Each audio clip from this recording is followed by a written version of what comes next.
This is a man's world.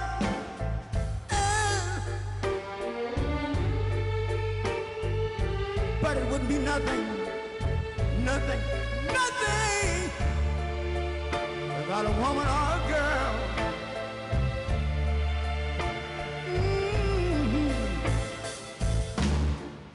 You see, man made the car to take us over the road. Man made the train, carry the heavy load. Man made the electric lights to take us out of the dark. And man made the boat for the water. Like my Bible said, Noah made the ark. This is a man's world. Ow! But it wouldn't be nothing about a woman or a girl.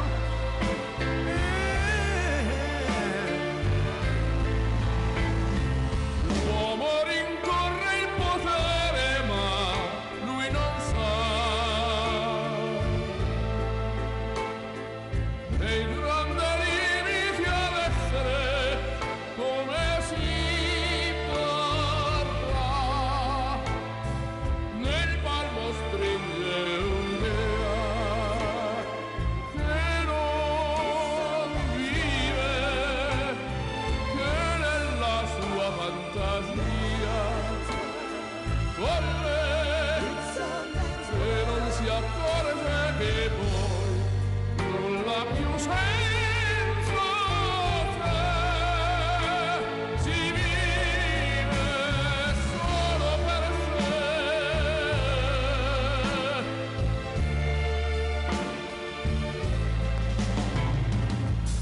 Man thinks about a little bit of baby girls and a baby boy. Man make them happy because man make them toys. But after man made everything he can, man made lira, pesos, dollars, rubles to buy from every good woman and every man. Ow! This is a man's world. Senza te, But it wouldn't be solo per sé, solo per sé. He's lost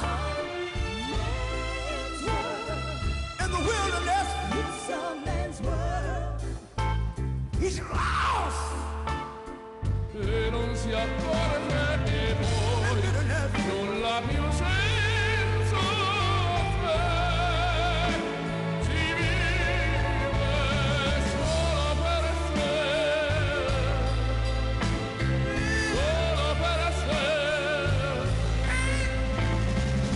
solo per sé. This is a man's world.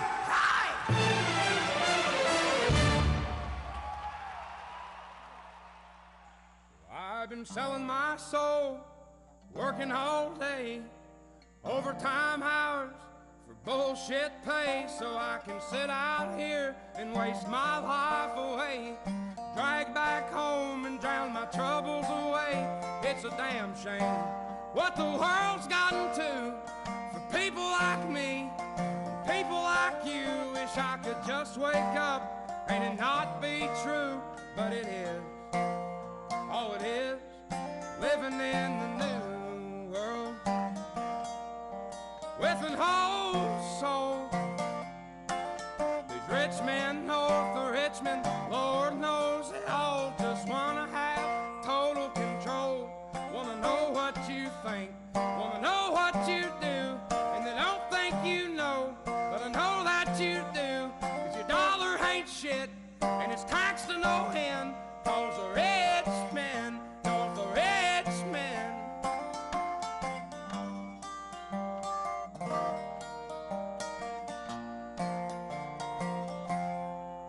politicians look out for miners, and not just miners on an island somewhere. Lord, we got folks in the street, ain't got nothing to eat, and the obese milking welfare. Well, God, if you're 5'3" and you're 300 pounds, taxes ought not to pay for your bags of fudge rounds. Young men are putting themselves 6 feet in the ground, 'cause all this damn country does is keep on kicking them down. Lord, it's a damn shame what the world's gotten to for people like me, people like you. Wish I could just wake up and it not be true, but it is. Oh, it is living in the new world with an old soul. These rich men know the rich men, Lord knows they all just wanna have total control. Wanna know what you think, wanna know what you do, and they don't think you know, but I know that you do, 'cause your dollar ain't shit, and it's taxed to no end, 'cause the rich men know the rich men.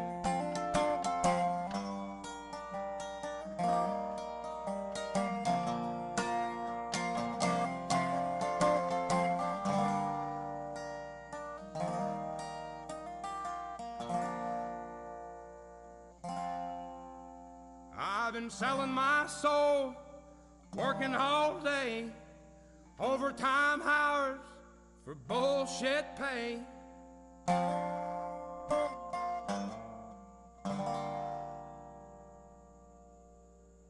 Please, please, please, please.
Ladies and gentlemen, please welcome to the stage former Florida Attorney General, Pam Bondi.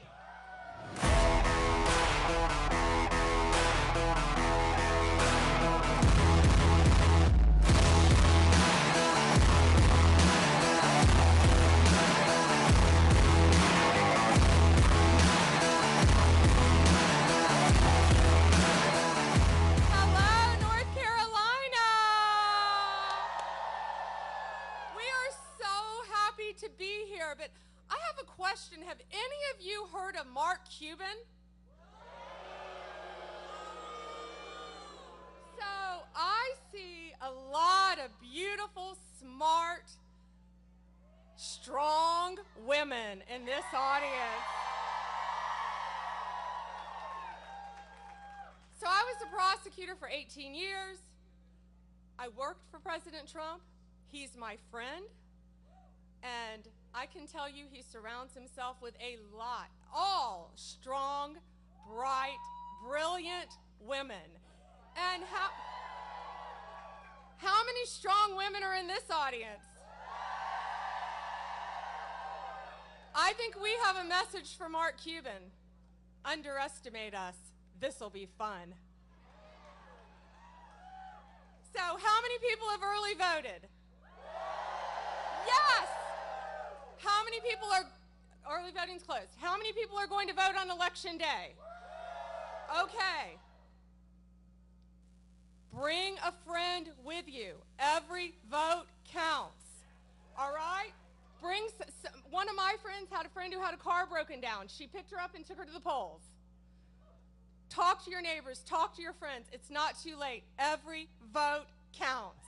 For all of these great congressional races too, and I see my friend Dan Bishop in the front row. We love you, Dan. But President Trump has been out there fighting for us non-stop. And if he's out there fighting for us, we're going to fight for him. God bless you. God bless President Trump, and God bless our great country.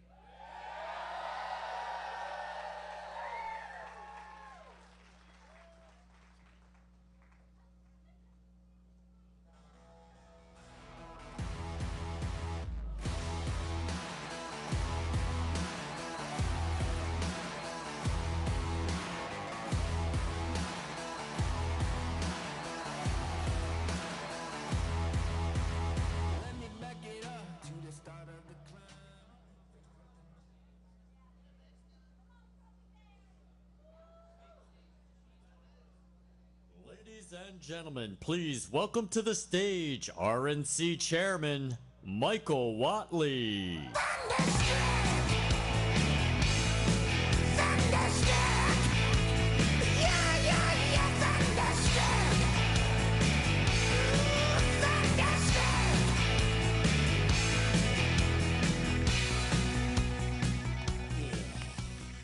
Well, God bless North Carolina. And God bless Gaston County. What a great crowd, what a great turnout. We are 3 days away from changing this country and putting America back on track. You know, you think about it in every single election cycle. It really comes down to one question. Sometimes we know what the question is, sometimes we don't. Sometimes we have to look at all the analysis afterwards. But when we look at this election cycle, we know what America cares about.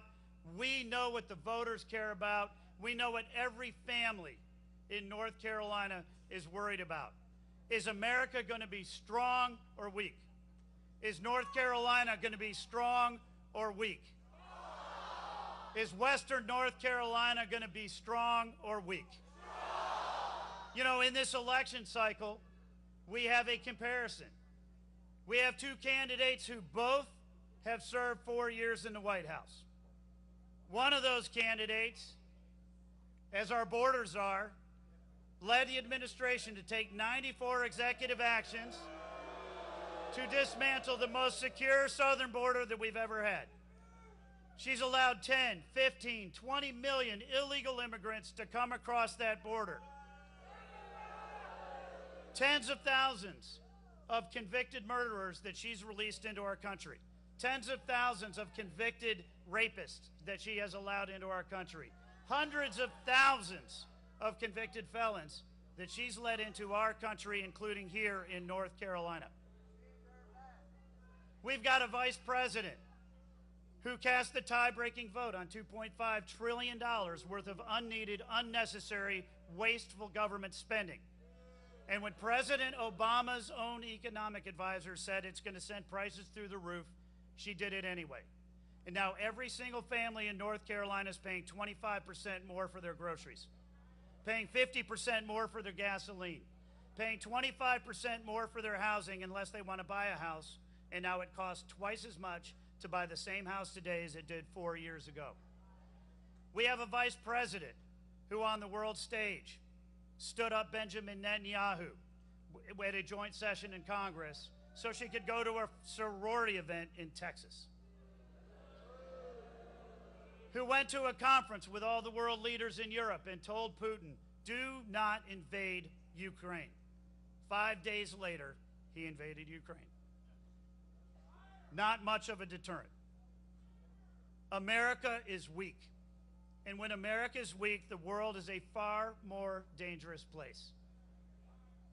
On the other hand, we have a former president.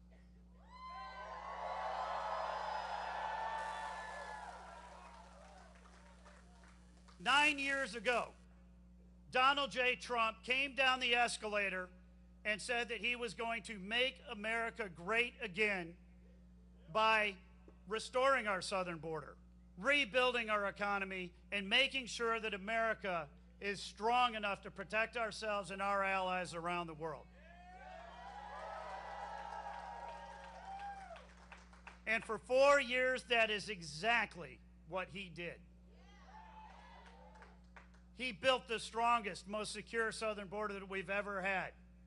Illegal detentions, illegal crossings were at record lows when he left office.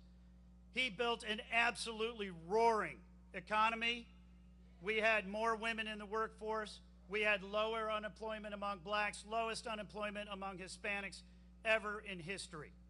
And we were recovering coming out of COVID.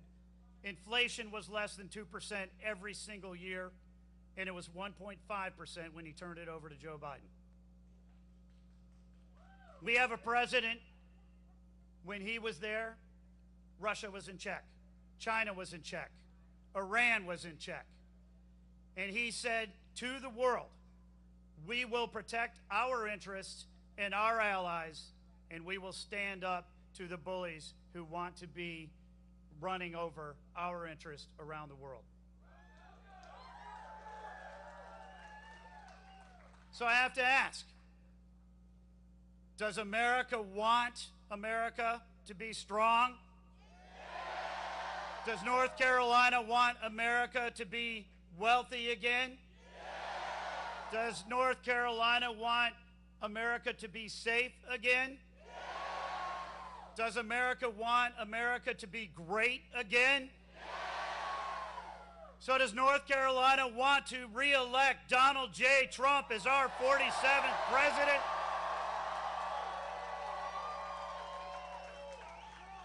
And are you ready to welcome the 45th and 47th President of the United States of America to North Carolina?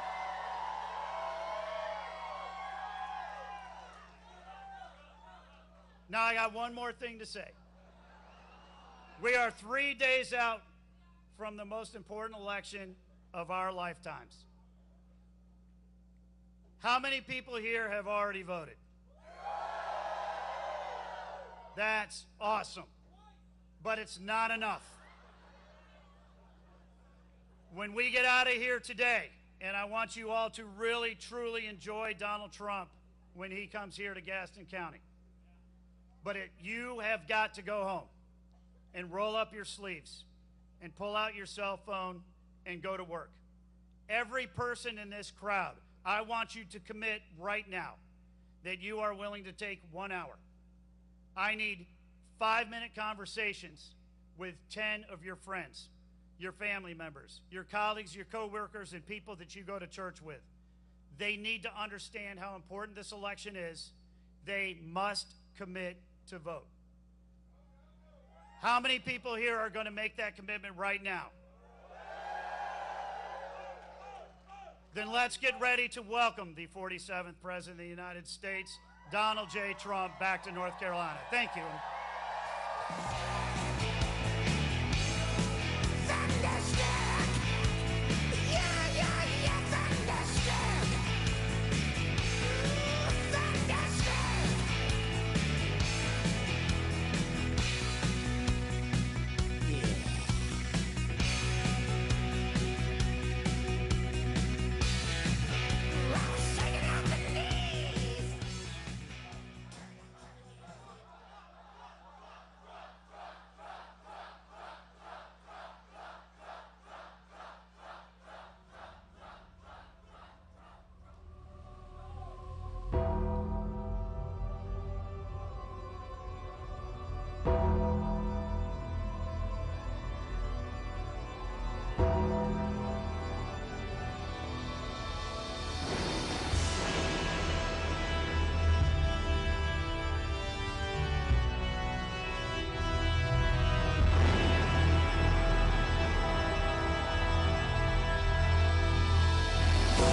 When I first came into office, I cut taxes more than any other president.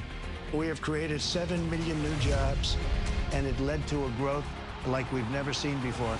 We developed the greatest economy in history by far. When I left office, it changed. Inflation destroyed the lives of so many people. Interest rates went from 2% to 10%. Millions of illegal immigrants, traffickers, and drugs coming into our country. Our country has gone to hell. So I made a decision to run. We're going to make America great again, greater than ever before. I will fight for you with every breath, and I will never let you down. I'm gonna fight like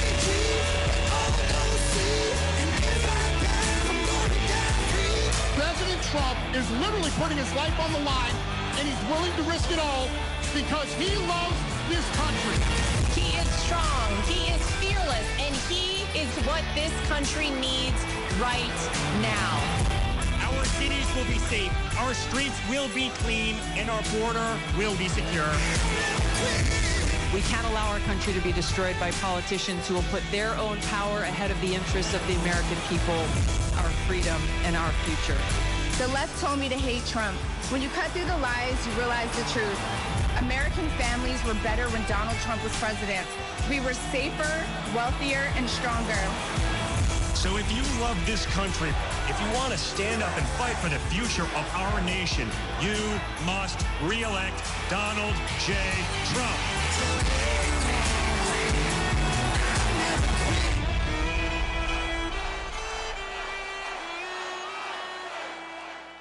Ladies and gentlemen, please welcome the next president of the United States, President Donald J. Trump. And I'm proud to be an American, where at least I know I'm free. And I won't forget the men who died, who gave that right to me. And I gladly stand up next to you and defend her still today. 'Cause there ain't no doubt I love this land. God bless the USA.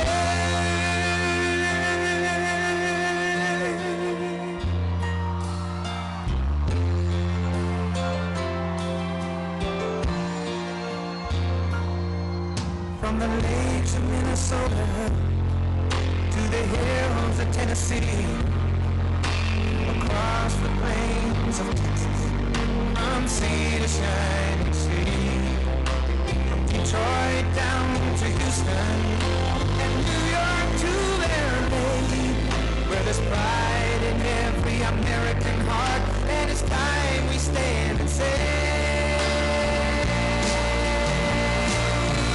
that I'm proud to be an American, where at least I know I'm free, and I won't forget the men who died, who gave that right to me, and I gladly stand up next to you and defend her still today. 'Cause there ain't no doubt I love this land. God bless the USA.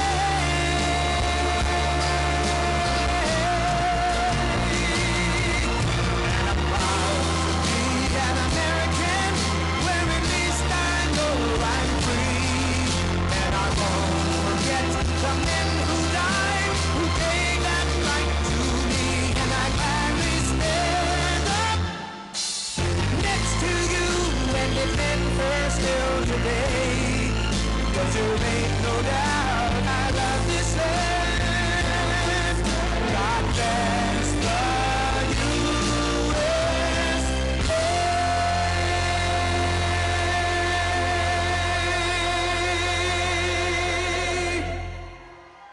Oh, this is a big crowd.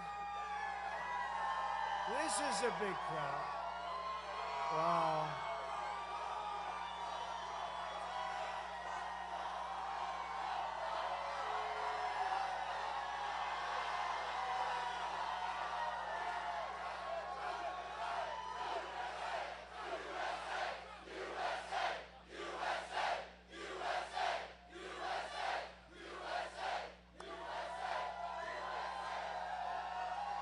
Thank you very much. Oh, you know, this was supposed to be a small little stopover. You got 20,000 people here. This was going to be a little stopover, Tim. No, this is great. We were just going to stop over real quick, a little group of people. This is not a little group of people. Hello, North Carolina. This is going to happen. I predict, let's make a prediction. This will happen on Tuesday, I think, right? This will happen on Tuesday. I think they'll end up having many, many more people than they thought. This is going to be great, but we have to get out and vote. And we will, because I am thrilled to be back in this beautiful state. What a great state. You know, I have a little granddaughter named Carolina. You know that, right? With thousands of proud, hardworking American patriots, which is what you are. You really are. You're amazing people. It's an amazing place. You've been through a lot. Your government has not helped you too much, I can tell you. Your government, FEMA, has let you down because they wanted to spend the money on illegal migrants instead. But we'll be here on January 20th, and you'll see quick service, all right? I'd like to begin by asking a very, very simple question. Are you better off now than you were 4 years ago?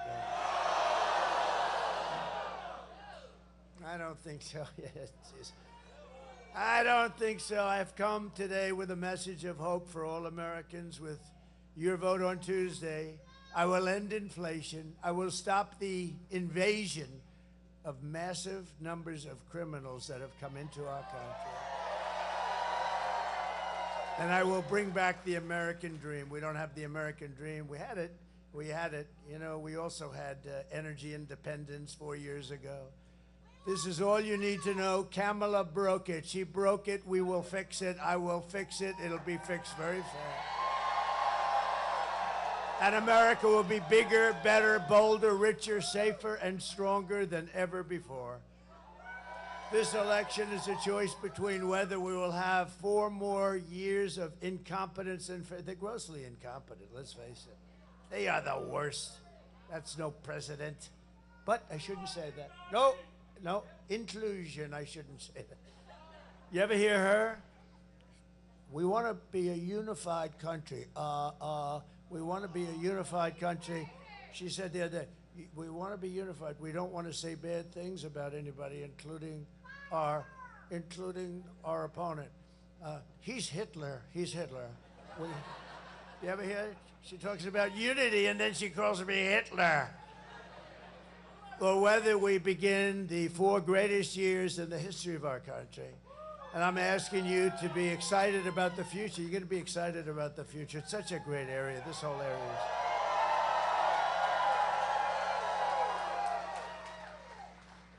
And I'm asking you to dream big. Again, we're going to dream big, and we're going to make this America's new golden age. It's going to be the golden age.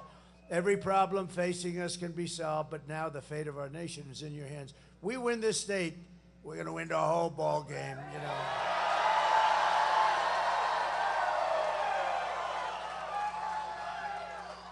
And we've won it twice before, and we won it quite easily. And by the way, Michael did a fantastic job. He did so well, you know, he stopped the steal, he stopped the cheating here. They didn't stop it in some other states. But he did so well, and we did so well here. I said, Michael, how would you like to run the whole damn thing, right? And then I said, what other star do I get? And I said, maybe my biggest star of all, Lara from your backyard. Lara. I got Lara from your backyard. She's great. She's great. Good couple, too, right? That's a good team. Eric and Lara. On Tuesday, you have to stand up and you have to tell Kamala that you've had enough. You can't take it anymore. You're grossly incompetent. Kamala, you're fired. Get out of here. You're fired. Get the hell out. Get out of here. We got to fix our country. I watched her this morning. She gives these press conferences that last like about 2 minutes. It's the weirdest thing. You know, I get all set. I want to watch something, right? Ladies and gentlemen, the vice president, oh good. She comes onto the stage like for 2 minutes, and all she does is talk about me. She never talks about what she's going to do. Donald Trump. Did you ever see the clip where they go, Donald Trump? The last time she spoke, she mentioned my name like 28 times or something. She didn't talk about what she was going to do, and economically, she doesn't know anything. In fact, what she's proposing, well, wait a minute. You just saw, you were going to go over it in a second, the worst numbers I've ever seen. How good was that? To get those numbers 4 days before the vote was, thank you very much, sir. Thank you. Thank you, sir. Now, you would have liked that on one of your races, wouldn't you? But no, to get those numbers, we had the worst numbers, I think, maybe like sort of ever. And they were like 4 days. And I want people to remember it because, you know, a lot of people said, well, this won't affect the election because a lot of people aren't thinking about that. Of course, these people, they'll say, look at all of them. Look at all of the fake news. They say all of that. They always say that, but I think it's unbelievable timing. If I had my choice of, I think it's perfect. I covered it last night. We were in Milwaukee in the biggest arena you've ever seen, same size as Madison Square Garden.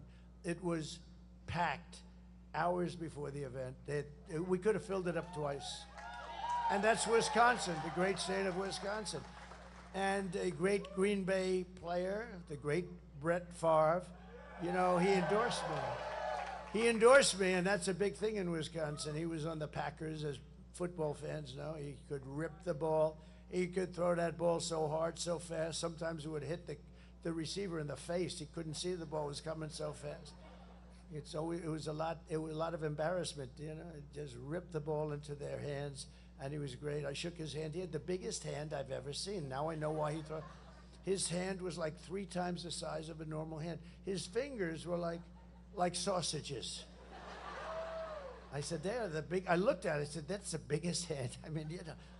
And so he was born to do that. But you know what? He said, I've never done this before. He did a beautiful little speech, and he said, I've never done this before. I've never endorsed anybody. I'm endorsing President Trump because we want him to just do the same job he did. Really nice. Really nice. Never did it before.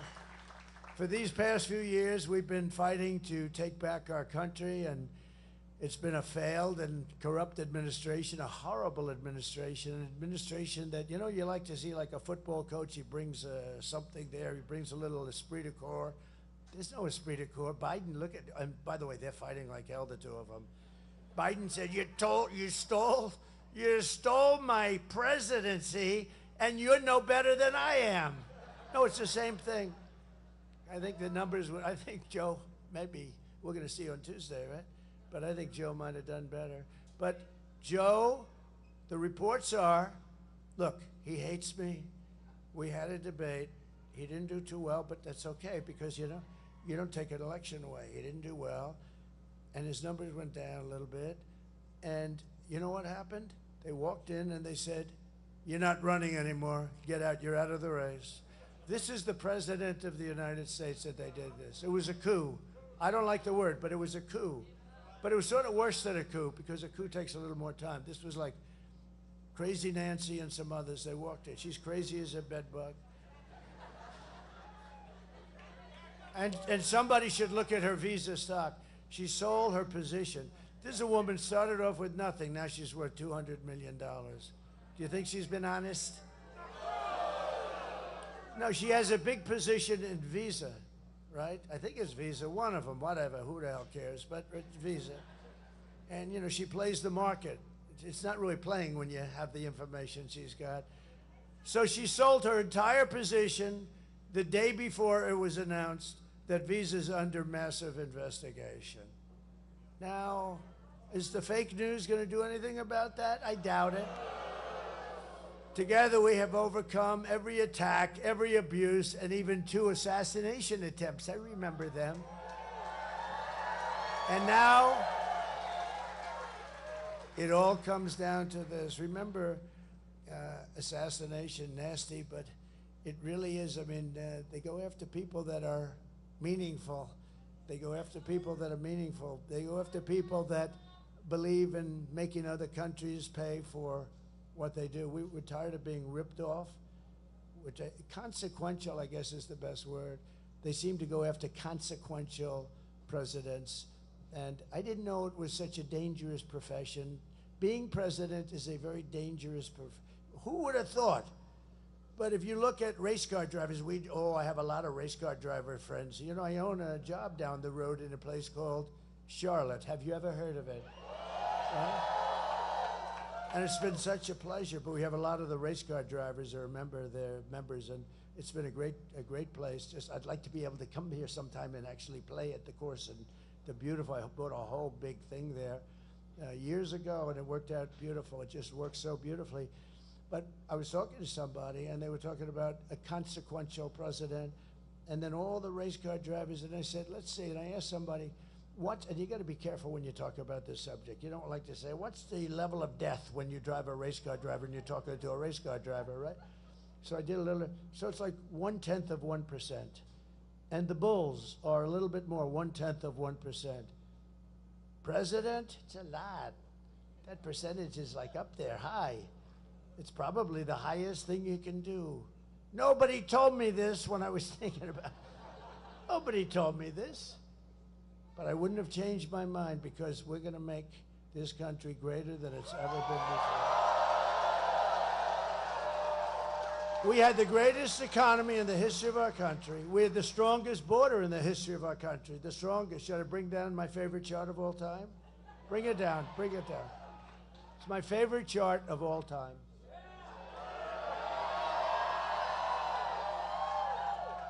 That chart I love. See, right now I'm looking over there. Well, if I was looking over there, I'm gone. If I was looking there, I'm gone. If I'm looking there, there was only one place I could be looking, and that's exactly right there. That's the only place. If I was looking there, no good. And I was looking there, no good. Had to be here, because the lunatic was right there. And I looked over here at the chart, which was right here. I looked over, ping. Can you imagine? I love that chart, Tim. I love that chart. I love it. Even if the numbers were bad, if those numbers were terrible, if I was like in one of the lines to the right, look, it's like an Elon Musk rocket ship. That's what happened. So that was my last day in office. That was the lowest illegal immigration we've ever had. I had it fixed. It was beautiful. And that included trafficking of women. They traffic, mostly it's women, by the way. I hate to tell you that, but it's women. 325,000 children are missing. Can you believe, during their administration? Nobody talks about it. They should be talking about it. That is a human tragedy. 325. Think of what that is. That's take your biggest stadium and multiply it many times and load it up with children. That's what we're talking about. 325,000 children are missing. But look at that. That's the lowest it's been. All those people that you read about that got killed most likely wouldn't have happened. And all that guy had to do is, he could have gone to the beach. All he had to do is leave my people. They were doing an incredible job. We have guys like Tom Homan, and fantastic people. And the Border Patrol guys are fantastic. They just endorsed me. They said, he's the greatest president in the history of our country. I said, does that include Abraham Lincoln and George Washington? To them, yes. But the reason they said it is because to them, there's nobody that ever did the border job like I did. And I'd call them all the time. I'd bug them. And I said to them in front of a big audience, I said, how many times, she was the border czar, right? She was in charge of the border. I said, how many times did she call? And they said never. So in almost 4 years, I looked, there were like 10 officials behind me. They all gave me this beautiful endorsement. And they've always endorsed me. They've endorsed me every year. Every year, they were hoping, but they just endorsed me. They're great people. They want this country to be so good. They hate, it's easier for them to let people go in. Just go ahead in. But they don't want people to go in. They love the country, the Border Patrol, and ICE too. ICE is incredible. But I said, how many times did she call? Sir, she never called. I said, never? None of you guys? We never received a call. She never went to the border. And it's, in my opinion, the single biggest problem we have. I mean, to me, I rate it bigger than inflation. Inflation's terrible, and you saw the horrible numbers we had. The worst numbers I've ever seen, 12,000 people. We had 12,000 jobs. Nobody has 12,000 jobs is nothing. We had 12,000 jobs. It's the worst numbers I've ever seen. I'll fix that. But when she allows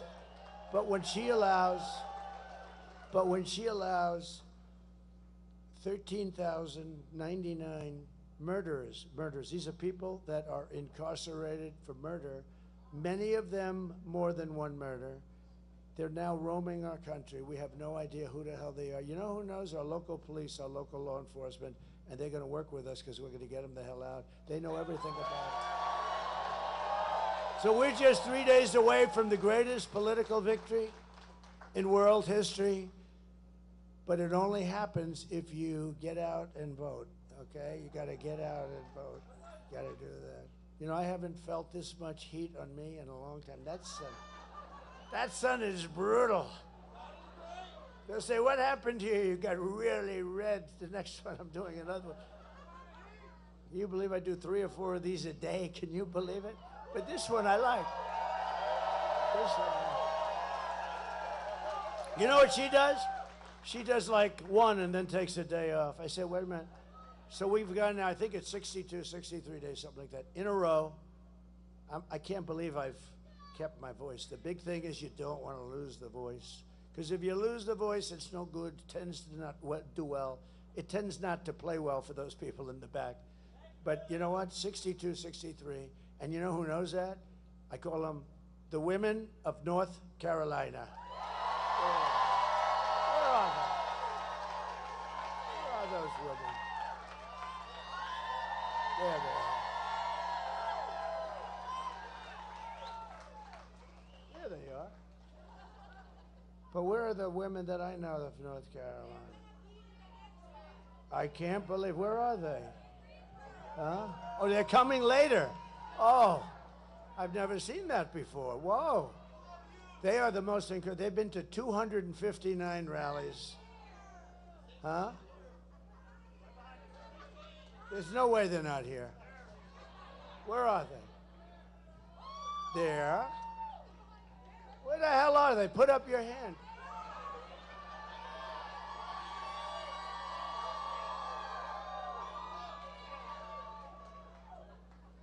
You're dressed so differently today. They've underdressed today a little bit. No, but I think it's like 259 or something. They've been incredible. Oh, there they are. Okay. I'm wondering, where the hell are they? Okay, good. It's good to see you all. You're scattered. I've never seen you scattered before. I put everything on the line for you, and including my life itself. I mean, in all fairness, I don't talk about it, but I did. And I need you to do one thing. We don't want your money. I don't want any money. I don't want anything. All we want is one simple thing. Get out on Tuesday and vote. Because we can't take a chance. Too big to rig. We got to make it too big to rig. We can't let anything happen. With your help, we're going to defeat Kamala Harris, and we're going to make America great again. We're going to make it great. We're going to make America great again. Yesterday it was announced that Kamala's economy added only 12,000 jobs. Nobody's ever heard of that. You know, look, you've been doing the same. Even if you're not into that world too much, I am. But, you know, you see it, 250 jobs. We were doing badly this month, 250. It's usually like 200, 250.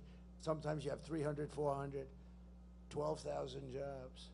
I never heard it before. I've never heard of that number before. It's automatically, you know, you have automatic growth.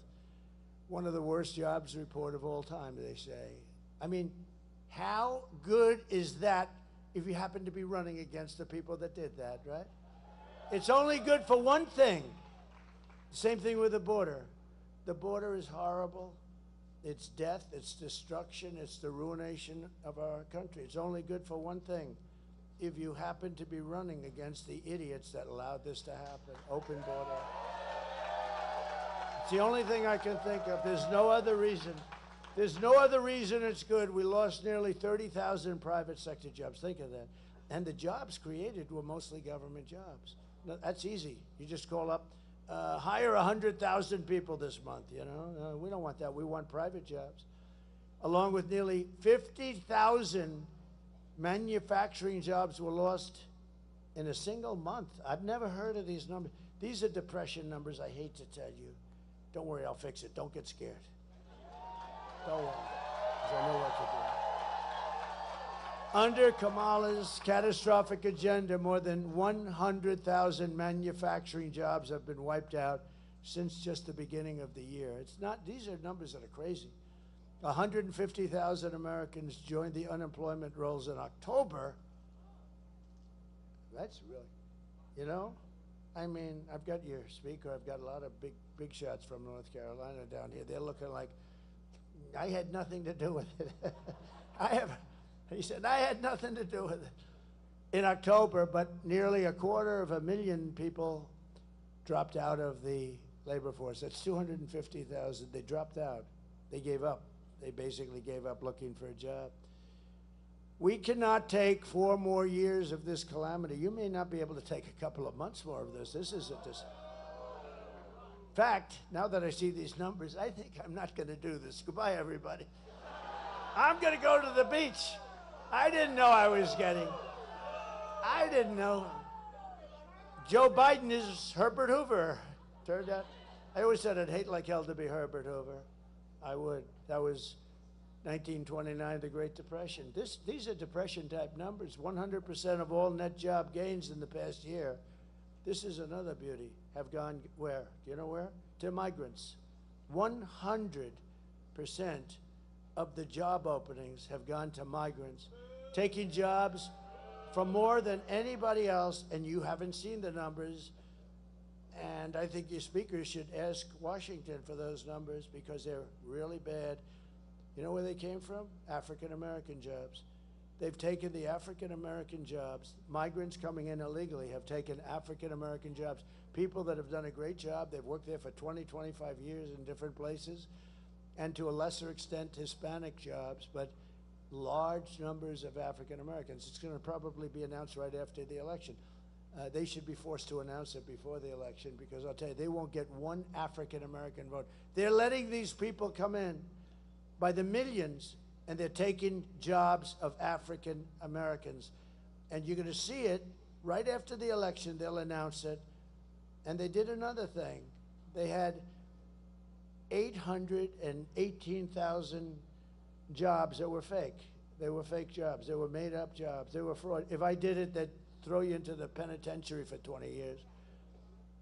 Crooked Joe Biden. They don't call him Crooked Joe for a reason. I mean, it's a reason they call him that. He's a crooked guy.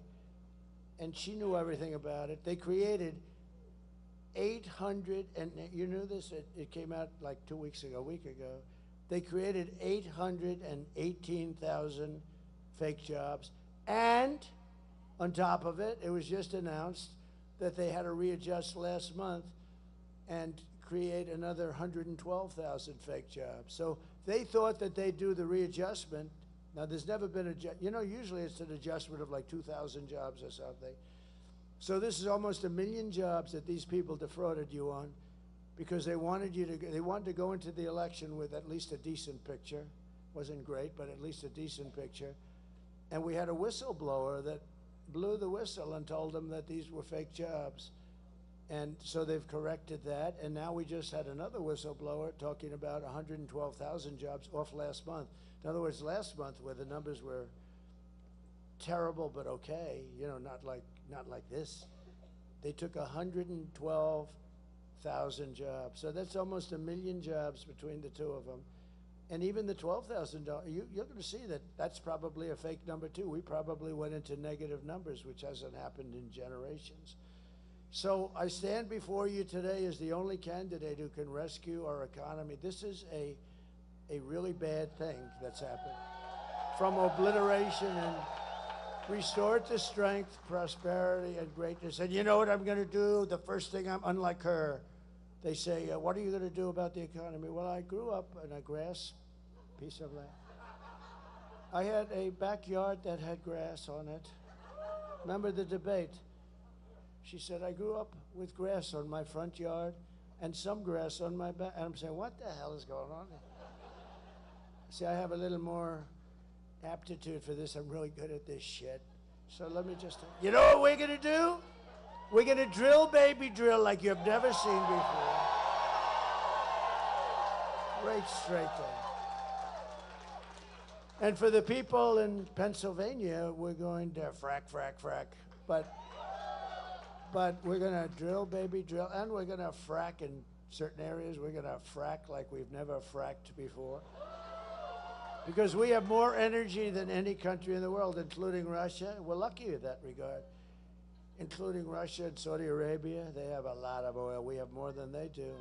And we were energy independent 4 years ago. Think of that. And your price per gallon was, I always went around and said 187. The government corrected me. It was 184 a gallon. Can you imagine? We got it down to $1.84. And now it's like $3.50, $3.75. But, you know, a few months ago, it was much higher. You know what they did? They went back to my policies because they were getting crushed. This was going to go over $6 or $7. In California, it was $8.50. Gavin Newsom, he does a terrible job. By the way, she worked with him. You know, she worked with him and destroyed California. And that's Kamala we're talking about. She worked with him, destroyed California. When she was the DA of San Francisco, she destroyed that city. She's the one responsible for the destruction of the best city, probably the best city in our country. And we're not going to let her do that to the United States of America. We can't. If my opponent knew how to fix the economy, it would have already been fixed. So I say, why didn't she do it? Do you ever see where she stands the other day? We are going to do this and that. I just keep going, why haven't you done it? Why haven't you done it? Why haven't you done it? She's going to do it. She's been there for 4 years, almost 4 years. Why the hell haven't they done it? Now today even, she's got some kind of a scheme. Yeah, it's a scheme, but it is a scheme. That she wants to do something, and she announced today, it's, I don't know, something, whatever, doesn't matter. It's all a lot of bullshit, that's all it is. She announced a scheme. She's going to do something. And when I go to office, when she goes to office, do it tonight, do it today. You don't wait. She's going to wait. I've got a plan that I'm going to do this or that. Oh, good. Well, do it now. Do it right now, you know, if it's any good. No, she's a total fake. If Kamala, and she's incompetent, which is perhaps worse.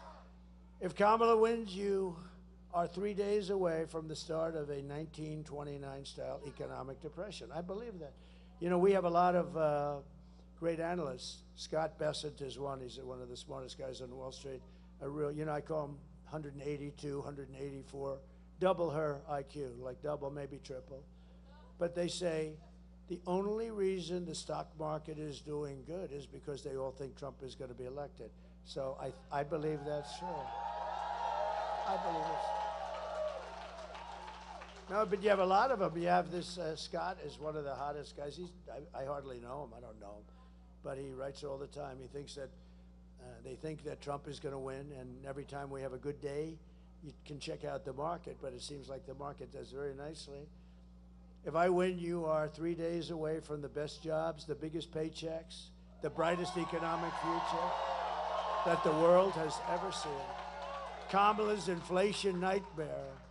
I mean, our economy is bad because of the inflation. No matter how well it does, the inflation just ripped it to pieces. We had no inflation. I had no inflation, virtually nothing. And now they have much higher than what you see, because when you see it, they don't put some of the higher numbers in. It's like the crime reports. The FBI forgot to put a few cities in there, like the worst cities in the country. So the crime report looked like it was pretty even.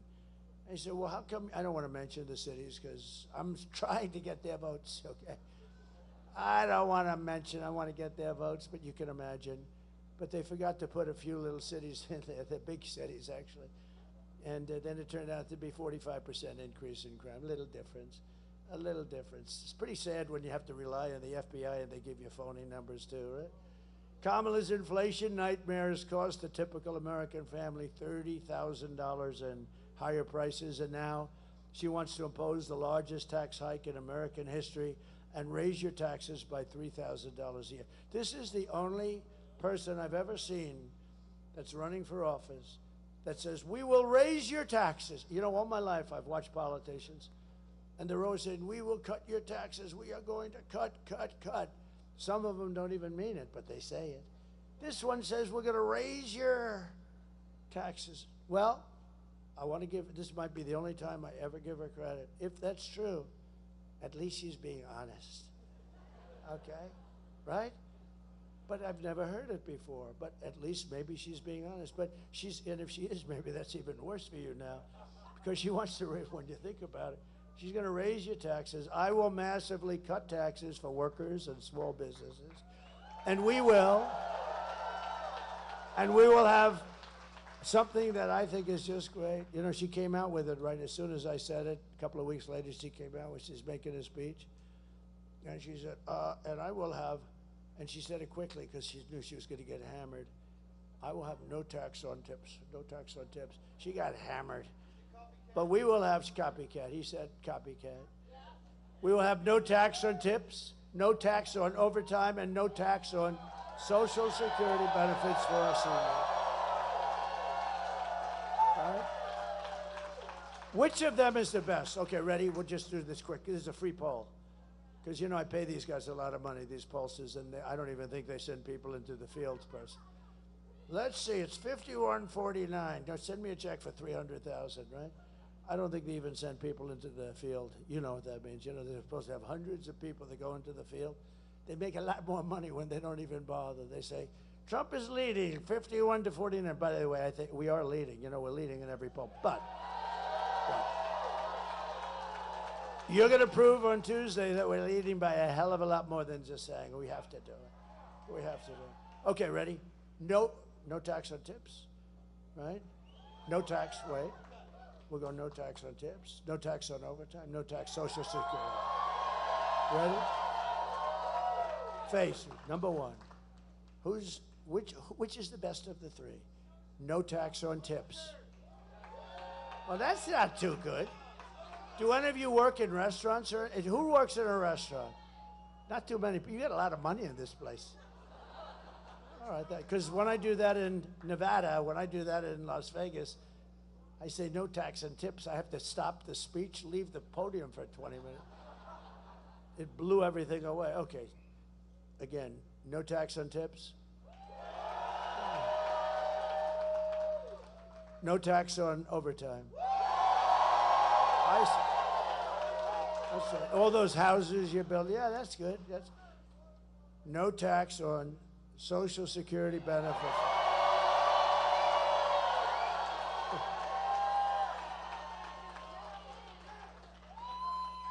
And these guys are going to say, Trump has a conflict of interest. He's giving himself a tax break. No, can you believe? Because I'm a senior, I don't feel like a senior. Wait a minute. Do the seniors here feel like seniors? I feel better. I actually feel better than I did 30, 40 years ago, I think.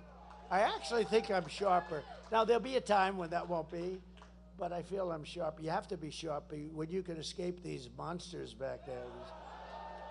These horrible, horrible, dishonest people. You know, the fake news, I came up with the name. I came up with the name fake news. Unfortunately, there's a mistake with the fake news. The term is not strong enough. I need a strong. It's fake is the least of it. They are totally corrupt. To lift up American families, I will protect and expand the child tax credit we created. We created it. And I will support a tax credit for family caregivers who take care of their parent or loved one. These are great people. I'll tell you what, these people, if you didn't have caregivers, these family caregivers, we call them angel moms and angel wives, where a husband comes back from the war or something and lots of problems. And if you didn't have them, you know, our hospital system wouldn't be able to survive, literally. It would be, you'd have to make it 3 times bigger. These people have contributed so much, and they, you know, they haven't been recognized. We're going to recognize. We're going to give tax credits to people that take care of people. No, you'd have the people in the hospitals instead of at home in a bedroom with their family, with their mother or their wife or whatever, and or their husband. And they're unbelievable people. And a lot of them aren't. You know, a lot of them leave. A lot of them say, I can't take it. They say, I didn't sign up for this. I'm sorry, I didn't sign up for this. They say that, and they leave. And people understand that too. But these people, the people, they're angels. They're incredible angels. Our hospital system would not be able to handle it. So I think they deserve it, don't you? They don't even ask for it. You know, I don't have any big lobby or anything asking me for it. I have lobbies asking me for everything, but I have no lobby asking me for that. Just something I feel. I've always felt it. I've seen so many of them, met so many of them, and they want to just take care of their son or their husband or their daughter. I mean, they just want to take care of these people. And you could never get that kind of a care in a hospital. As good as a hospital is, as good as the hospitals are, you could never get that kind of care. So it's a beautiful thing, and we're going to do it. We're going to do it immediately. We're going to get it done immediately to rapidly reduce inflation. Thank you, Angel Moms. I will end Kamala's war on American energy, and we will drill, baby, drill. We're going to drill some. And I'm going to tell you that the best thing we can do, look, we're lucky. We have oil and gas, and we have it in abundance. I got ANWR approved in Alaska, which is the biggest, perhaps the biggest in the world. It might be as big as Saudi Arabia. It's massive.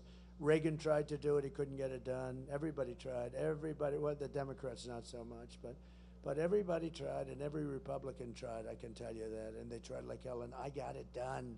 I got it done. And we were ready to drill and go, and this guy gets in within the first short period of time. They terminated it. This would have made so much money for our country, would have been so great for Alaska. I love Alaska. My grandfather spent a lot of time in Alaska.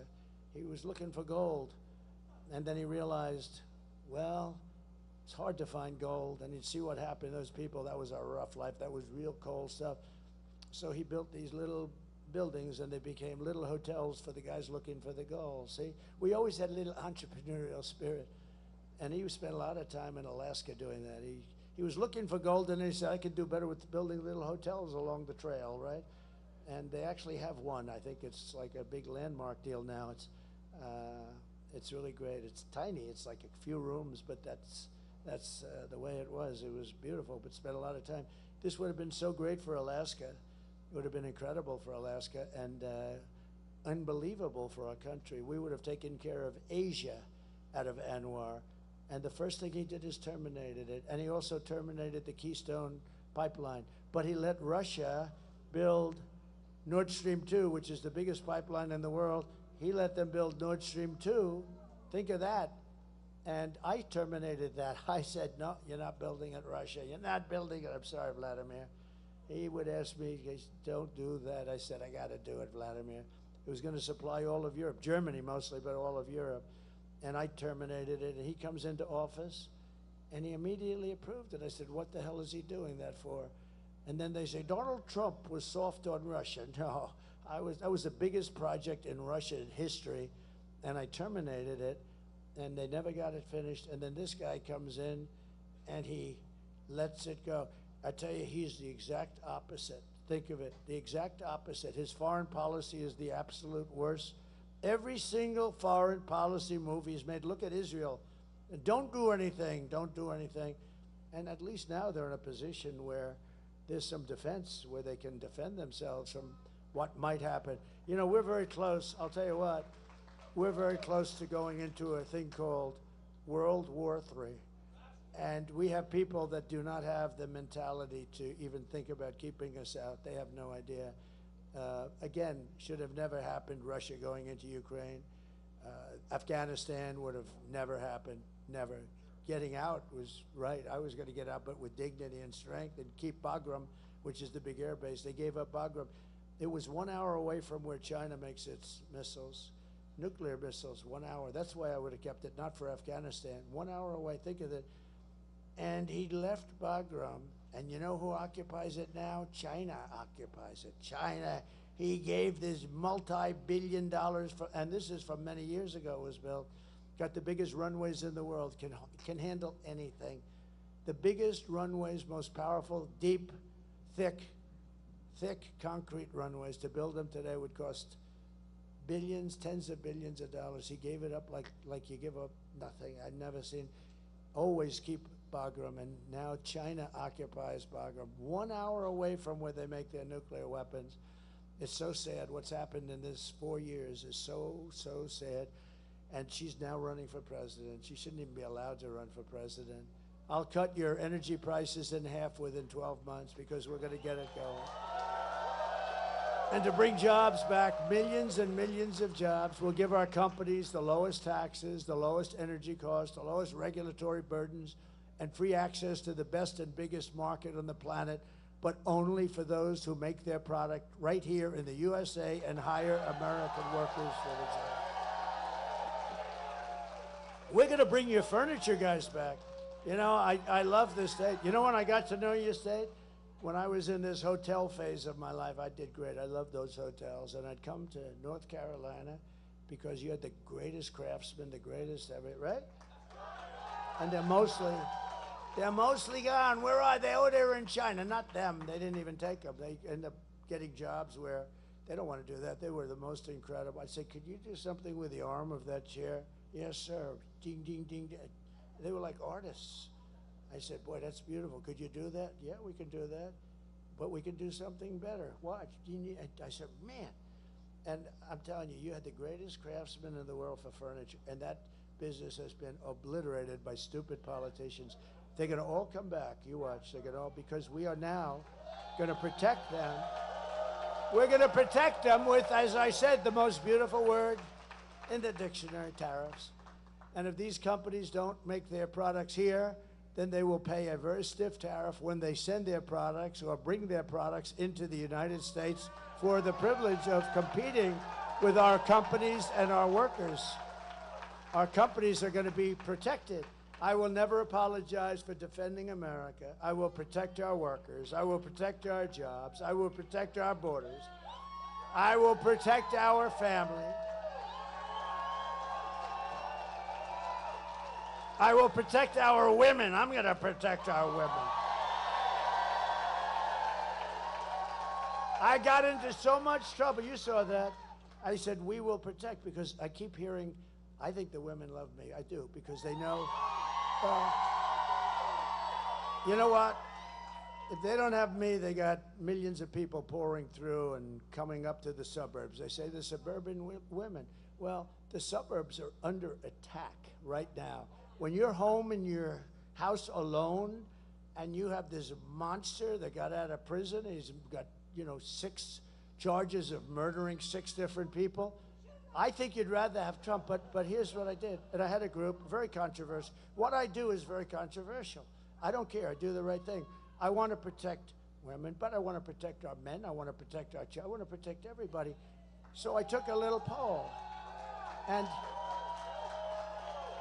And these horrible people back there said, well, Trump is soft with women. I don't believe I'm soft with. They say Trump is soft. He's very good with men. I don't know. Thank you, men. Thank you, men. No, I'm through the roof with men. She ain't catching us, men, let me tell you. No, I'm great with men, but I'm sort of like soft with the women stuff. And I say, she goes, yeah, it's true, you are. I don't, who said that? She said, I love, good. She's made it up. She goes, yeah, you are, but we love you.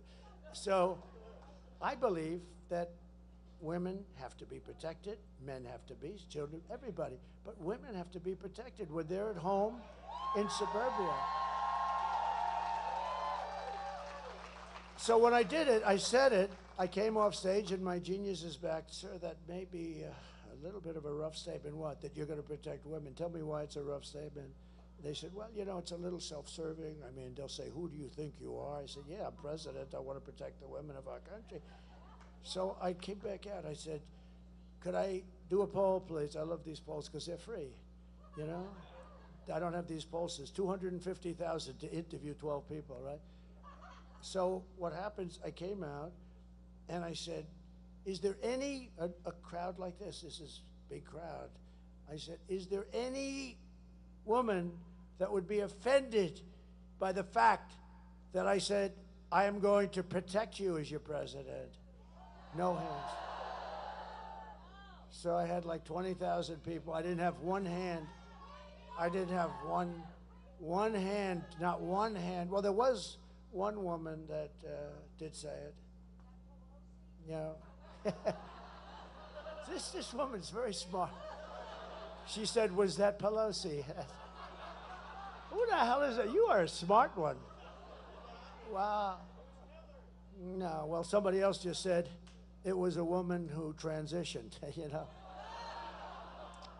But I didn't say it. I didn't say it. I know. You have to be very careful, everything you say. You know, like there's some women that are very beautiful in the audience. I would never say that because if I said like that, her, we get a lot of her. If I said they were beautiful, that's the end of my political career. You're not allowed to say a woman is beautiful. You're not allowed to say, hello, you're a beautiful woman. You're a beautiful, very beautiful woman. If you do that, that's the end of your political career. But I've never had, you know, I mean, women sort of like it, but you can't do it because we have to remain a politician for 4 more years to straighten out this mess that these stupid people have given us. No, they want you to be very politically correct, and well, they picked her because they wanted to be politically correct. She was the least qualified person. You had 12 other people, and she was number 13 in every poll. In every poll, if he got out, but it should have been his decision. You know, he goes through and he gets these 14 million votes. It should have been his position. I don't know how you can just take it away. They really think of it. This is a famous moment in our country's history. They went in and they said, you're out, to the President of the United States. They said, we're taking your presidency away. He said, no, you're not. He said, yes, we are. And by the next day, he said, yes, you are. They said something. But they went in and they took his presidency away from him like taking candy from a baby. It's really wrong when you think about it. I mean, what's the purpose of the primaries?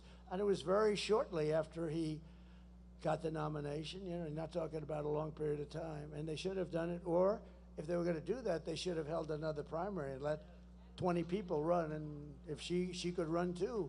But they just had it because they wanted to be politically correct, right? And it's a very bad thing for our country, although I happen to probably think of all of the people, she would be my first choice to run against. So I shouldn't be complaining. But I do complain because, you know, as they say, they're a threat to democracy. You know, they say that about me. They always say, Donald Trump is a threat to democracy. He has promised to go after his political opponent and put them in jail. He's terrible. He's promised to put them in jail. That's what they're doing to me. Okay? That's what they're doing to me. Right? Did you hear these people? This stupid woman, she's saying, he has said that he's going to put people in jail, and he's going to go after this one and that one. I won't mention their names. But he's going to go after them, put them in jail. And I said, how stupid. That's exactly, I had like 20 calls. She's talking about this. That's what they're trying to do to you. They're trying. But we're going to be very successful. You know, we won the big case in Florida, right? We won a lot of them. They're scammers.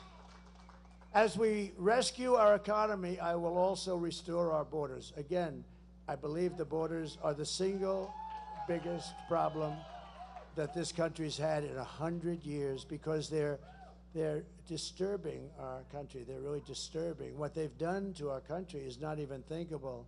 Over the past 4 years, Kamala has orchestrated the most egregious betrayal that any leader in American history has ever inflicted upon our people. There's never been anything like this. Again, murderers, drug dealers, gang members, people from mental institutions, the worst people, criminals of all kind. Venezuelan crime is down 72%. Our crime is through the roof. Tell David Muir he's a real stiff. What a dope. Tell David Muir that he was wrong when he said, well, American crime is down. Because I said crime is up, it's through the roof. I turned out to be right the following day. Tell David Muir our crime is through the roof, and the migrants are causing a lot of it. But she's violated her oath of office. She's eradicated our sovereign border and unleashed an army of gangs and criminal migrants from prisons and jails, from insane asylums, and mental institutions. You know, when I say insane asylums and then I say Dr. Hannibal Lecter, does anybody know? They go crazy. They say, oh, he brings up these names out of, well, that's genius, right? Dr. Hannibal Lecter. There's nobody worse than him. Silence of the Lambs. Who the hell else would even remember that? I have a great memory. But they always hit me. I don't bring it up too much because I have to take such a... He brought up Hannibal Lecter. What does that have to do with this? What is it? It has everything to do with it, right? That's who we're allowing into our country. And we don't want to allow that into our country. So I've done something for you that I haven't done in 20 speeches. I brought up Dr. Hannibal Lecter, and we're allowing him in our country. You watch these fake people. They'll say, again, he brought up Hannibal Lecter. It has absolutely nothing to do. You know, I do the weave, right? The weave, it's genius. You bring up Hannibal Lecter, you mention insane asylum, Hannibal Lecter, you go out. Now, there'll be a time in life where the weave won't finish properly at the bottom. And then we can talk. But right now, it's pure genius. Hey, I have an uncle, my uncle, Uncle John, my father's brother. 41 years at MIT, longest serving professor, has so many degrees, he didn't know what the hell to do with them all in the most complicated. I understand a lot of this stuff, you know, I believe in that. Like, I mean, Jack Nicklaus is not going to produce a bad golfer, right? You know, that's the way it works. It's just one of those things, and it's in the family, and it's whatever, but we have to save this country. We better save this country. And the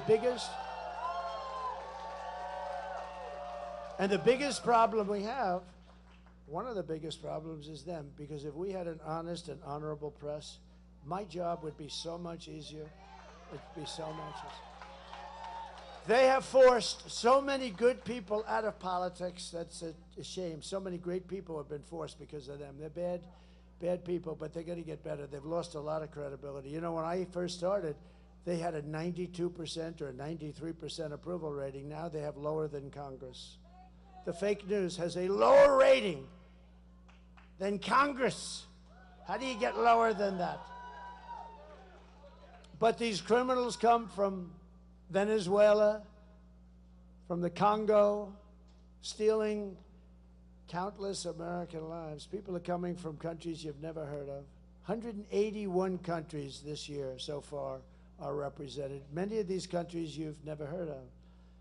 Today I want you to hear directly from an incredible mother who I met a week ago, whose world has been totally shattered by Kamala Harris's open border. How stupid it is, her open border. Please watch.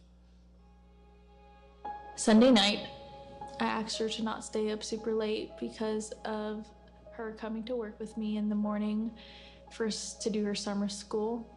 She said, okay. I told her good night and I love you. I went to bed, not realizing that that was going to be the last time I saw her. We're best friends. Yeah. We're going to shake it again. I woke up to notice she wasn't in her bed. I'm in my heart trying not to lose my mind because I don't know where she is. I finally remembered her phone had a location on, and her phone was pinging just 2 minutes down the road, right behind the skate park. I start driving to the direction the phone was being pinged at, and I see a couple cop cars with lights on. I see yellow tape, and immediately my heart drops and sinks to the bottom of my stomach. My daughter's hands and ankles were both bound. She was strangled to death, left with no pants. And I know in my heart, she fought incredibly hard. She was not going down without a fight. We begin with two men we're learning are charged with capital murder tonight, accused of killing a 12-year-old girl. Police say these men strangled her before dumping her into that creek. Both men were in the country illegally. Apprehended, then released by Border Patrol less than 3 weeks before Jocelyn's death. The men accused of killing Jocelyn Nungare are affiliated with the gang known for brutal violence. Kamala Harris was in charge of immigration and our borders. If we had better border policies and not open borders and not these catch and release policies, I truly believe this all could have been prevented. Under her being vice president of this country, my daughter's life was ripped away from her. She had her entire life ahead of her. Happy birthday, dear Jocelyn. My daughter is 6 feet in the ground based off of policies that she allowed to keep. Kamala Harris did have one job, and she not only failed, not me, she failed my daughter. She failed Jocelyn. You know, she was only 12. President Trump reached out, gave me his sincerest condolences as not a former president, but just as a father, someone who cares. I believe Donald Trump needs to be back in office. I can at least know that my next child will be safe in this country.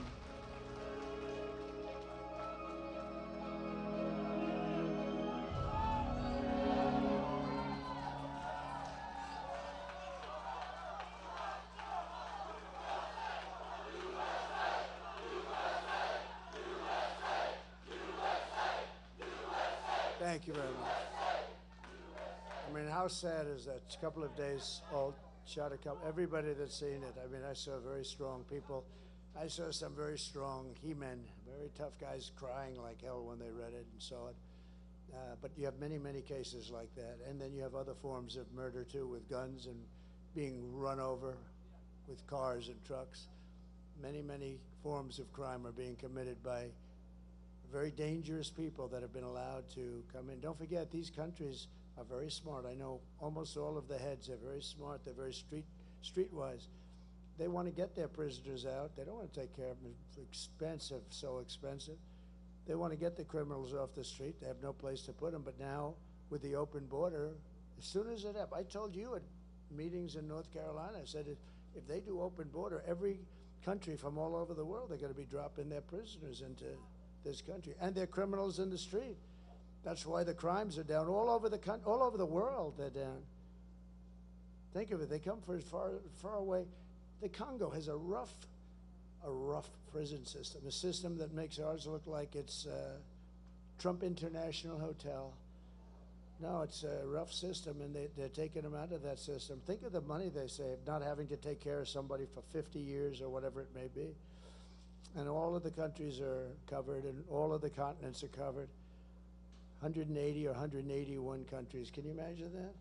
And then you see something like what happened with Jocelyn, or what happened with Laken Riley, what happened with so many others. Far too many to even discuss. But this was a woman I met when I got the endorsement from Border Patrol. That's when I met her. She was such a nice woman. I said, so what happened to my daughter? And I guess they came and took her out of her room or something. It's not even believable. So when you vote on Tuesday, vote in honor of Jocelyn and Laken Riley and Rachel Morin and every American who's been stolen from us. Maybe you vote in honor of the 325,000 missing children. Think of that. Who would even believe it could be like that? 325, and they're responsible, just like they pulled the trigger of a gun. They're responsible for that.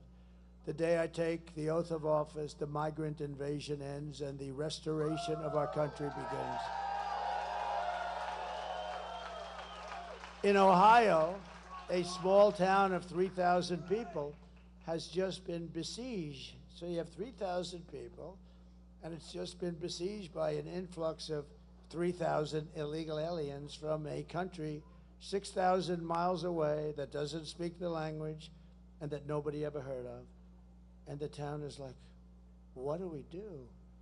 And you know, Springfield, also in Ohio, Springfield has 50,000 people, and they dropped 30,000 people into Springfield, Ohio. Now, the hospitals are a disaster, the schools are a disaster, and on top of everything else, it's a very troubled country that they come from. Tough country, tough. But on top of everything, they don't speak the language. And the mayor's a nice man, and he wants to go and help, and he doesn't know what to do. And all he's doing is looking for interpreters. Think of it. No, you have to move them out. You have to move them out. You can't do this to our country. And this is happening all over the country, all over our country. Actually, and to a certain extent, the world. But the world doesn't let people come in like we do. We let people just come in. We're run by very stupid people. They're low IQ people, very low IQ. She is. If Kamala is reelected, every town in America will be turned into a squalid, dangerous refugee camp. That's what's happening. The United States is now an occupied country, but it will soon be an occupied country no longer. On November 5th, 2024, this will be Liberation Day in America. It's going to be liberation. On day one, I will launch the largest deportation program in American history. I will rescue every city and town that has been invaded and conquered. These towns have been invaded and conquered, no different than a military invasion, except they don't wear uniforms. That's probably the only difference. And I would say they're probably much more violent, much more vicious. And we will put these bloodthirsty criminals in jail or kick them the hell out of our country. We have to do that.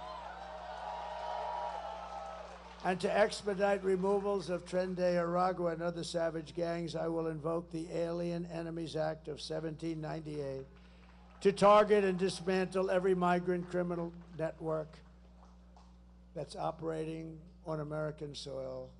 Think of how far back we have to go, 1798. Who would think that? Because they ran it tough then, but sometimes you have to run it tough. And if they come back into our country, which they want to try and do, and which they'll probably be successful in doing, it's an automatic 10 years in jail with no possibility of parole. And I am hereby calling for the death penalty for any migrant that kills an American citizen or law enforcement officer.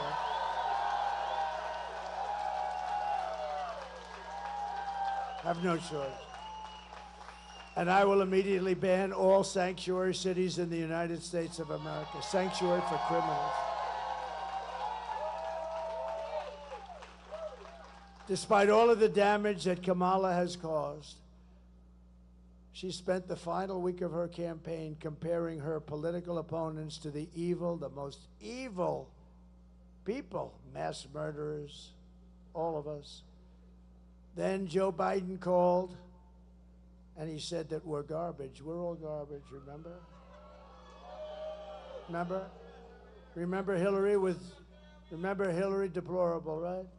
I actually said they're deplorable and irredeemable. And I said, oh, she made a terrible mistake. That word irredeemable to me was worse. Actually, it was worse than deplorable. But that one didn't get picked up, Tim. That one didn't get picked up. It was deplorable. It was deplorable that got picked up. And how did that work out for Hillary? Not too good. But garbage is a hell of a lot worse, I think, than deplorable, right? Garbage. We're garbage. My response to Joe and Kamala is very simple. You can't lead America if you don't love Americans. Very easy. And you can't be president if you hate the American people. And they have to be hating us. Everything Kamala says is a lie. Her entire campaign is one hoax and slander after another. But the only way to stop the lies is to swamp them with your votes. You got to do that on Tuesday. Kamala has no vision, no ideas, and no solution. All she ever talks about is Donald Trump. Good evening, everyone. Tonight, I will speak about Donald Trump. Donald Trump. Donald Trump. Donald Trump. Donald Trump. Donald Trump. Donald Trump. Donald Trump. Donald Trump. Donald Trump. Donald Trump. Donald Trump. Donald Trump. Donald Trump. Donald Trump. Donald Trump. Donald Trump. Trump.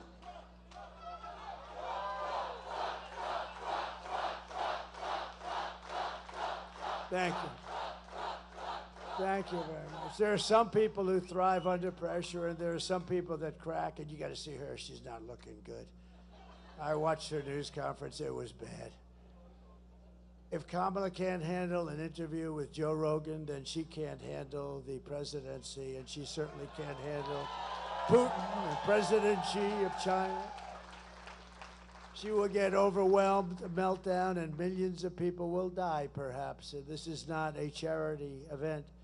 This is an election for the biggest and toughest job anywhere in the world. This is the toughest job in the world, they say. I think probably is.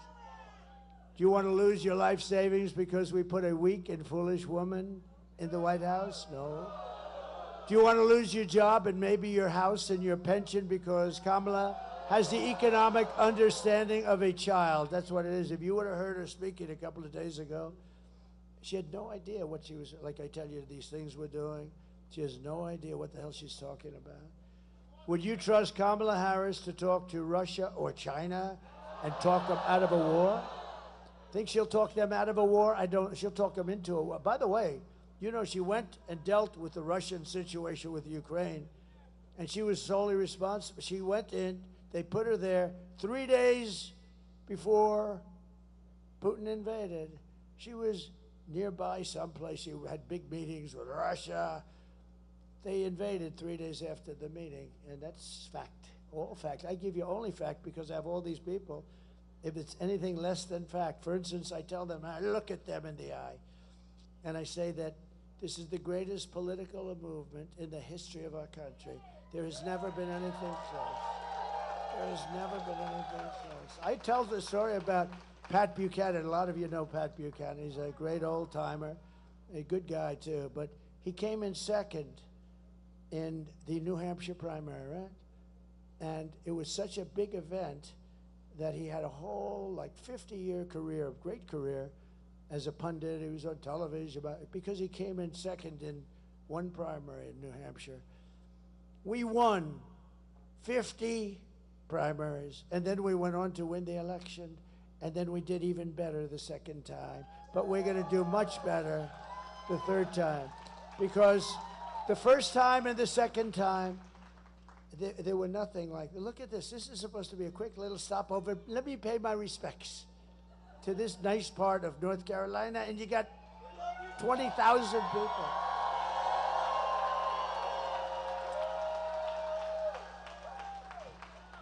No, this is the greatest political movement, and let me give you a little information. If we win on Tuesday night, and I do hope they're going to call it on Tuesday night. You know, you spend all that money on machines.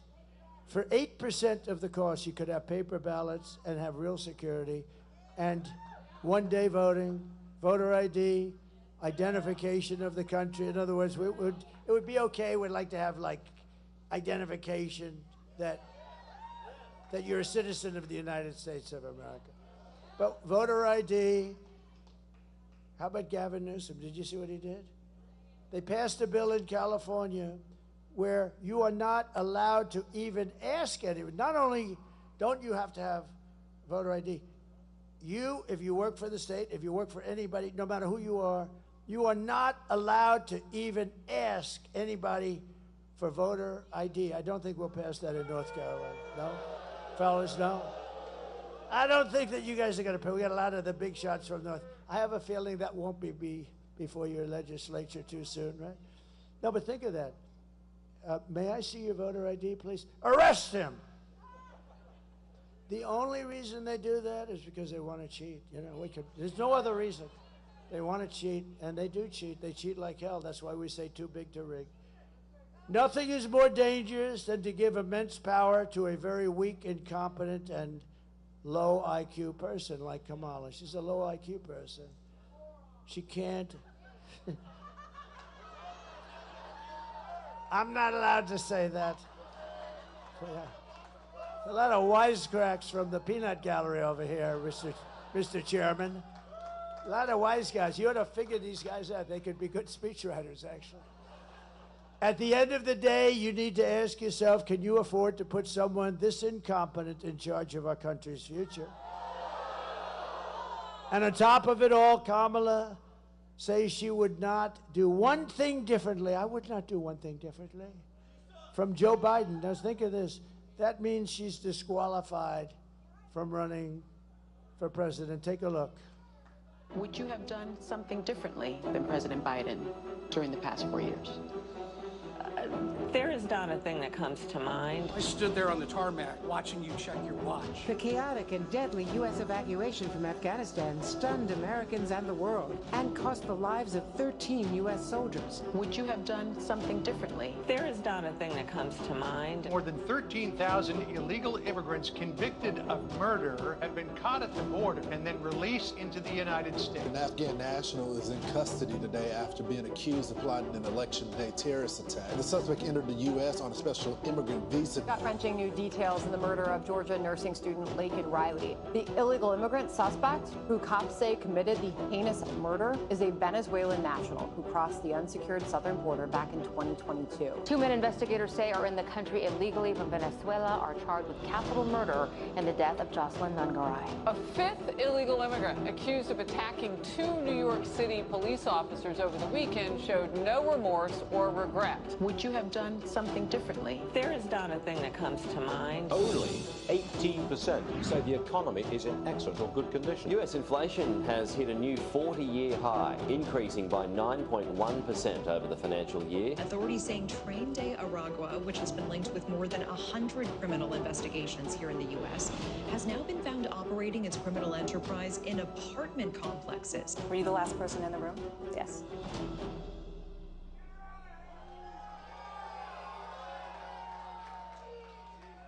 So if you want to end this disaster, you have to get out and vote. So important. Get everybody, get friends, get your friends, drag them in. You have some people there. They're couch potatoes, get them off the couch. We're pleased to be joined today by Congressman Dan Bishop, a great guy. Thank you, Dan.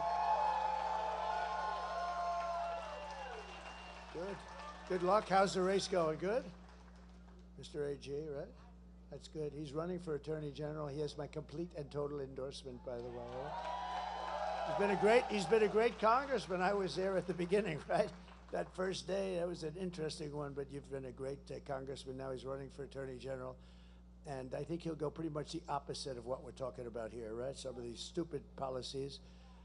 A great gentleman, a friend of mine. He's been your speaker, and he is really a good speaker. And he's sitting here marking down all the stuff that he's watching. And he says, we're going to do just the opposite. We will do the opposite of no asking for, right? We don't. Can you imagine a thing like that? If you ask for voter ID, they criminally punish you. So I think Tim Moore, North Carolina Speaker, I think he's going to. I have a feeling he's got a lot of good notes. You're doing a great job. Thank you, Tim, very much. Appreciate it. Congressional candidate Pat Harrigan, who's doing very well. Ooh, he's a handsome dude. That's not good. This guy's central casting.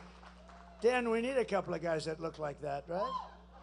Ah, good. Good luck. I heard you're doing really well. Good. Great job. Secretary of State candidate Chad Brown. Thank you, Chad. Good luck. The RNC chairman, who you know very well. So, I mean, I'm not going to say he has done a great job, but if we don't win, then I'm going to call him up and say, you did a shitty job. But I think we're going to win. RNC chairman Michael Whatley. He's great. Great guy, too.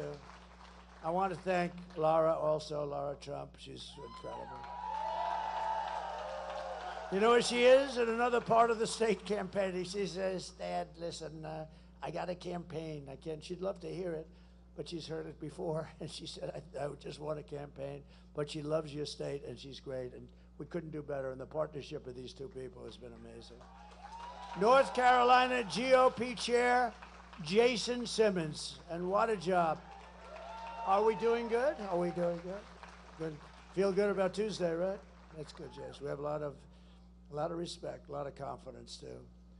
Somebody that's been a friend of mine for a long time, an incredible attorney general for a long time, believe it or not. You look at her, she looks so young, but she's been in Florida, and she was tough and smart, but she was also very fair. Pam Bondi, thank you very much, man. Thank you, Pam. What a good job she does. She's very deceptive. You look and you say, I wonder, is she tough? Oh, she's tough. She's scary tough, but she's fair, right? Thank you very much, Pam. Beautiful job. And one of the great developers of our country, he's a friend of mine, he was very generous with North Carolina. You know, we were the first ones down here, and I couldn't take my plane because it was a little large for the runway, and he will always be there with his plane. And we flew down, and he's a very successful guy. He wrote a big, fat, beautiful check. We gave it to Franklin. How good is Franklin Graham? We gave it to Franklin Graham. And his name is Steve Witkoff, wherever he may be. Steve, one of the most successful businessmen in the country, and thank you. Very generous guy, too. He's always, he was very generous in Butler, and whenever he sees something, he says, that's okay, that's what I do it for. I think that's why he becomes successful. He loves doing it. Thank you very much, Steve. We appreciate it.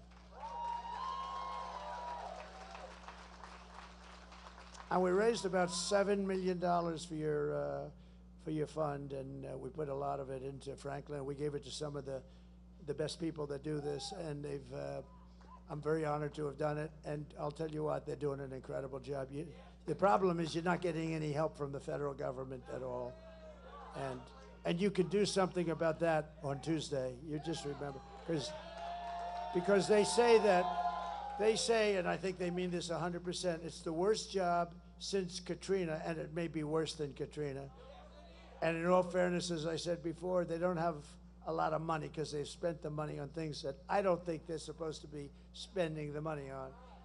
So I just want to let you know, but you have some incredible people working on it, and been amazing. And when I was there, I couldn't believe it, what I saw. Houses just ripped out of the foundations. The foundations were ripped out. I never saw anything like it. It looked like a tornado, but much wider. You know, tornado goes like a knife, right? I've seen it where it goes right through the forest. I went to so many different tragedies. If you're in the way of those suckers, it's over.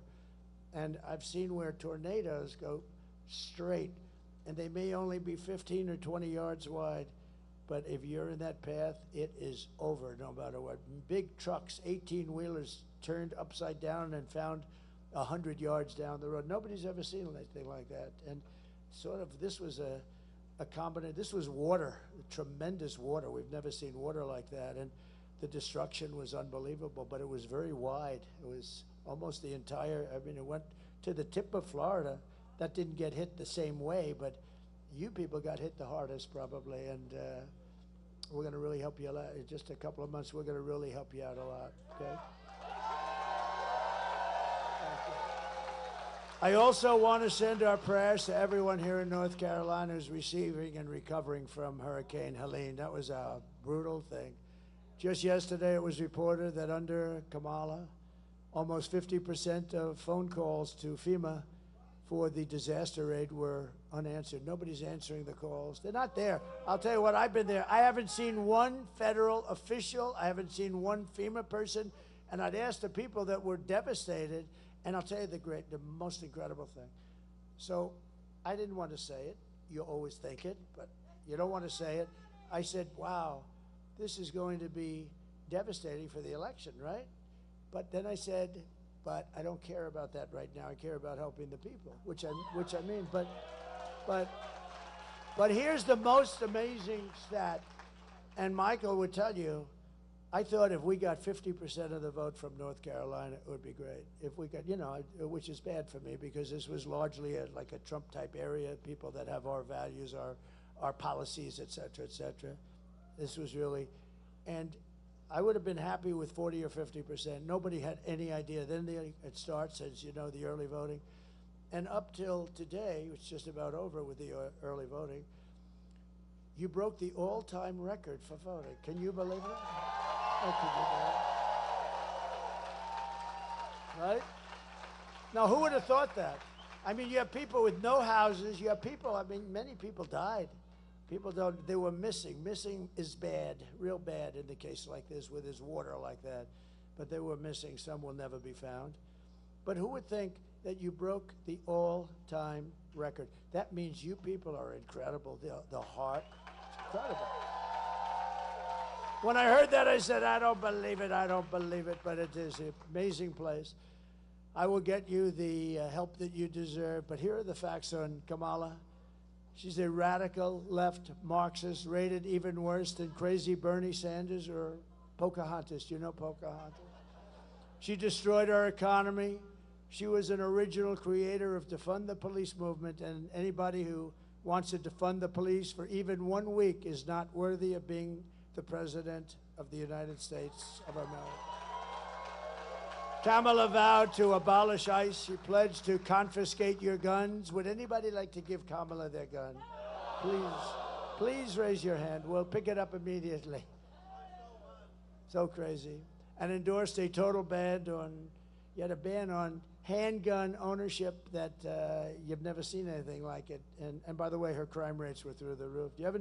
Do you know that Chicago has the strongest gun laws by far in the United States? And look what's happening in Chicago. She even called for free sex changes for illegal aliens in detention at taxpayer expense. And perhaps most importantly of all, she lied about working at McDonald's. She never worked at McDonald's. She never worked at McDonald's. So in conclusion, with your vote this November, we are going to fire Kamala and we are going to save America. We will cut your taxes, end inflation, slash your prices, raise your wages, and bring thousands and thousands of factories back to America and back to North Carolina. And we're gonna bring those furniture guys back. Some of them are a little older now. Tell them to get ready. They're gonna have some good years left. We will build American. We will buy American. We will hire American. I will end the war in Ukraine, which would have never happened if I was president. I will stop the chaos in the Middle East, and I will prevent World War III. We're very close to World War III. Very, very close. We will crush violent crime and give our police the support, protection, resources, and respect that they so dearly deserve. We will strengthen and modernize our military. We will build a missile defense shield, the biggest one anywhere. We're going to build it over our entire country, and a lot of it's going to be made right here in North Carolina. Made in the USA. Going to be made in the USA. We will rebuild our cities, including our capital in Washington, D.C., making them safe, clean, and beautiful again. We will teach our children to love our country, to honor our history, and to always respect our great American flag.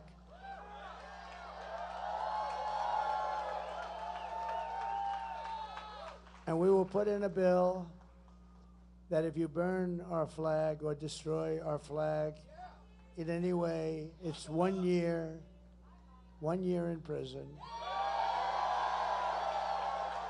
Right? They say it's not constitutional. We're going to have to check that, Tim. They say it's not constitutional. I just think it's crazy. But we are going to do it. We're going to try and get that done. But they do say that, and I don't know. I don't know whose definition that is, but I think I do. We will get critical race theory and transgender insanity the hell out of our schools. And we will keep men out of women's sports. I will defend religious liberty, I will restore free speech, and I will defend the right to keep and bear arms, your Second Amendment, which is understood. After years of building up foreign nations, defending foreign borders, and protecting foreign lands, we are finally going to build up our country, defend our borders, and protect our citizens. And we will stop illegal immigration once and for all. We will not be invaded. We will not be occupied. We will not be overrun. We will not be conquered. We will be a free and proud nation once again. Everyone will prosper, every family will thrive, and every day will be filled with opportunity and hope and the American dream. We're going to bring back the American dream. But for that to happen, we must defeat Kamala Harris and stop her radical left agenda with a landslide that is just too big to rig. So you have to get out. You have to get out and vote. I'll tell you what. A couple of days, Tuesday, you got to just wake up, and no matter what the hell you're doing, there's nothing that you can do more important. You want to take care of your house. This is more important. You won't own your house anymore. You gotta get out. You gotta vote, because our country is being destroyed. Our country is under siege from the radical left lunatics, and we can't let it happen. You have to get out. For the past 9 years, we have been fighting against the most sinister and corrupt forces on earth. With your vote this election, you can show them once and for all that this nation does not belong to them. This nation belongs to you. It was hardworking patriots like you who built this country, and 3 days from now, it is hardworking patriots like you who are going to save our country. You're going to save it. After all we have been through together, we stand on the verge of the 4 greatest years in American history. That's true. This is so important. This is the most important election you've ever voted in, and I really believe it potentially is the most important election we've ever had. With your help from now until Election Day, we will restore America's promise, and we will bring back the nation that we love. We're going to bring it back. We're going to bring it back fast, too. We are one people, one family, and one glorious nation under God. We will never give in. We will never give up. We will never, ever back down, and we will never, ever, ever surrender. Together, we will fight, fight, fight. We will win, win, win. We will vote, vote, vote.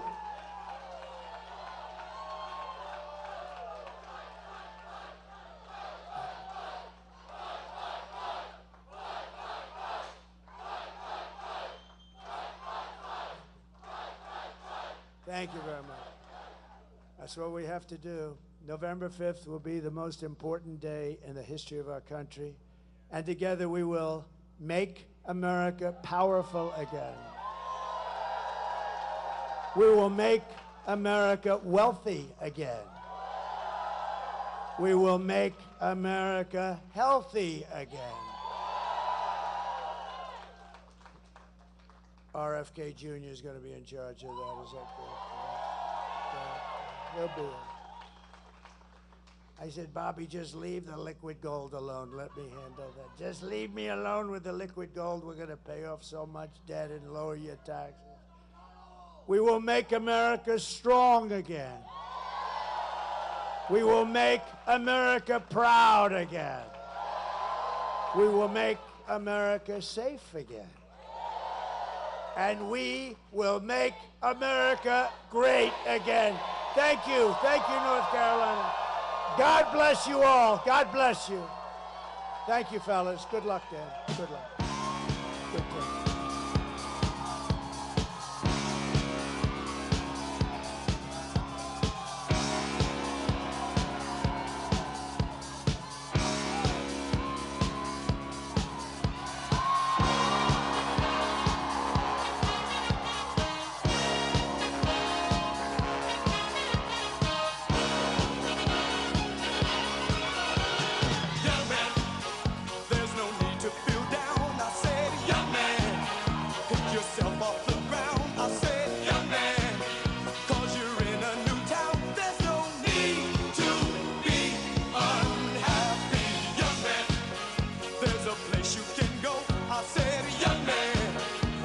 Short on your dough, you can't stay there, and I'm sure you will.